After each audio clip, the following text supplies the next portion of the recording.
ഒടുവിൽ സുരേഷ് ഗോപി തൃശൂർ അങ്ങെടുത്തു. ജയം BJPയുടെ അക്കൗണ്ടിലേക്കാണ് കണക്കാക്കുന്നതെങ്കിലും ഈ വിജയത്തെ വ്യക്തിഗതമായി വേണം വിലയിരുത്തുവാൻ. 2019 തിരുവനന്തപുരത്തുകാരനായാണ് സുരേഷ് ഗോപി തൃശൂരിലെത്തിയത്. 5 വർഷം കഴിയുമ്പോൾ അത് മാറി. തൃശൂരുകാരനാണ് ഇന്ന് സുരേഷ് ഗോപി.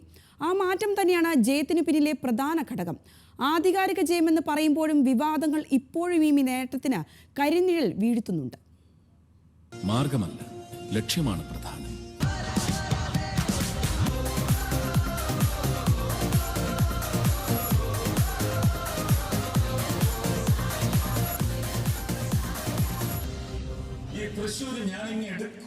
BJPയെ സംബന്ധിച്ചിടത്തോളം ഏറെ നിർണായകമായിരുന്നു കേരളത്തിലെ തെരഞ്ഞെടുപ്പ് ഫലം.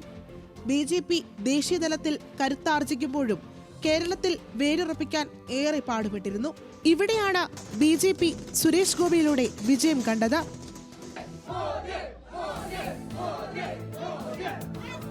തെരഞ്ഞെടുപ്പും സ്ഥാനാർത്ഥിത്വവും പ്രഖ്യാപിക്കും മുൻപേ പ്രചരണം തുടങ്ങിയ സ്ഥാനാർത്ഥിയായിരുന്നു സുരേഷ് ഗോപി.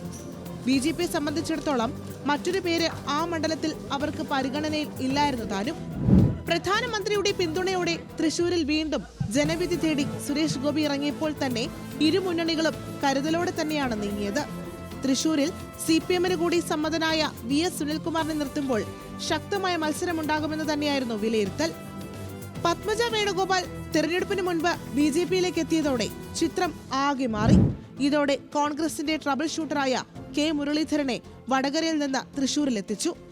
പക്ഷേ ഇതെല്ലാം അപ്രസക്തമാക്കിക്കൊണ്ടുള്ള വിജയമാണ് വടക്കുനാഥന്റെ മണ്ണിൽ സുരേഷ് ഗോപി നേടിയത്.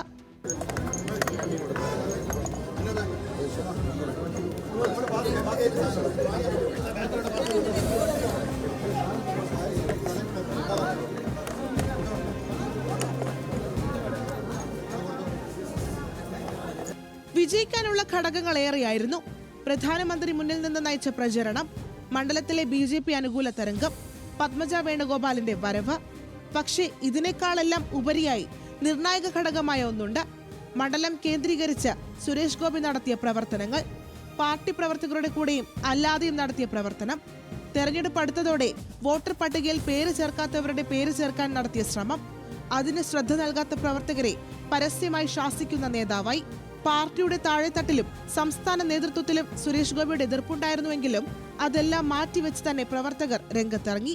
എനിക്കും എൻ്റെ കുടുംബത്തിനും വലിയ ഖ്യാതിയാണ് ഈ വിജയം നേടിത്തരുന്നത്. എനിക്കെൻ്റെ കളിയാട്ടം നാഷണൽ അവാർഡ്, എനിക്കെൻ്റെ മക്കൾ, എനിക്കെൻ്റെ കുടുംബം, ഇതെല്ലാം വലിയ അനുഗ്രഹങ്ങളാണ്.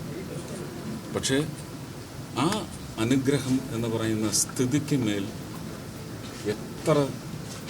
എത്ര ഘനത്തിലുള്ള വൃഷ്ടിയാണ് നടക്കുന്നതെന്ന് എനിക്ക് പറഞ്ഞറിയിക്കാൻ പറ്റുന്നില്ല. We will celebrate them after the final results are declared. But we are so happy today. The whole Kerala. കേന്ദ്രത്തിൽ BJP വീണ്ടും അധികാരത്തിലെത്തുമെന്ന തോന്നലും വിജയത്തിൽ നിർണായക പങ്കുവഹിച്ചു. മകളുടെ വിവാഹമടക്കം വടക്കുന്നാഥന്റെ മണ്ണിൽ നടത്തി. ജനമനസ് കീഴടക്കി. പ്രധാനമന്ത്രി തൃശൂരിൽ മാത്രം വന്നത് 3 തവണയാണ്. പത്മജയുടെ വരവും ഒരു വലിയ ഘടകമായി തന്നെ വേണം കണക്കാക്കാൻ. വർക്ക് അറ്റ് ഹോം നേതാവായ പത്മജയുടെ വരവ് ബാധിക്കില്ലെന്ന് പറഞ്ഞ കോൺഗ്രസിന് തിരുത്തേണ്ടി വന്നു. സ്വന്തം തട്ടകത്തിൽ മൂന്നാമതായി K മുരളീധരൻ.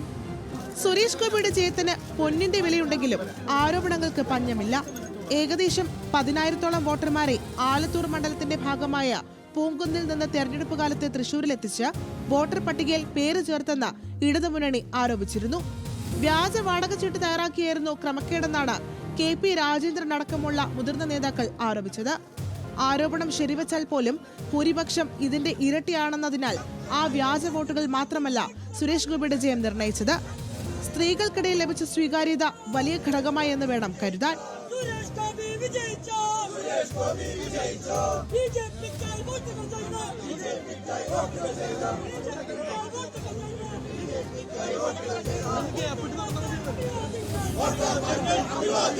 പരാജയപ്പെട്ടെങ്കിലും ഇടതുമുന്നണിക്ക് ആശ്വസിക്കാം. VS സുനിൽകുമാർ ഇടതുമുന്നണിയുടെ നില മെച്ചപ്പെടുത്തി. ഇതിൽ സ്വയം വിമർശനത്തിന് വിധേയരാകേണ്ടത് കോൺഗ്രസ് ആണ്. സ്വന്തം തട്ടകത്തിൽ മൂന്നാമതെത്താനേ കോൺഗ്രസിനായുള്ളൂ.